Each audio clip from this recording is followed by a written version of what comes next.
Io dico una cosa, che noi dobbiamo rispettare il credo religioso di chiunque, dobbiamo rispettare l'identità religiosa di chiunque, però è altrettanto vero che ci sono dei limiti che non debbono essere oltrepassati. Allora, non dico se un musulmano, se un cattolico girasse travisato e quindi non si riuscisse a riconoscere l'identità, io dico che quel cattolico va identificato. E così deve valere per tutti i cittadini del mondo. Non esiste che in un momento di difficoltà come questa si possa accettare che ci siano delle persone, purtroppo donne, per fortuna pochissime sul nostro territorio, che siano obbligate a girare con il burqa.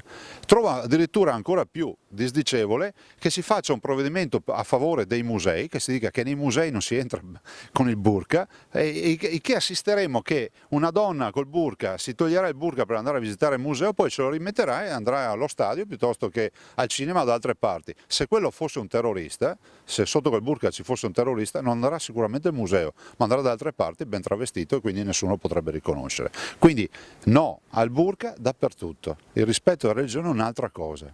E soprattutto perché il burqa è un grande elemento, è la sublimazione della volontà di non integrarsi.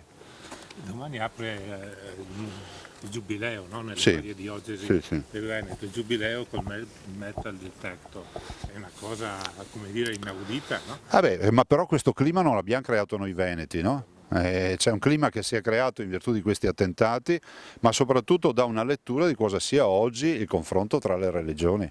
Il confronto tra le religioni ci porta idealmente, virtualmente ad aprire la porta santa, aprire l'anno giubilare, l'anno dei cristiani, dei cattolici, e come contropartita con il metal detector per il fanatismo religioso.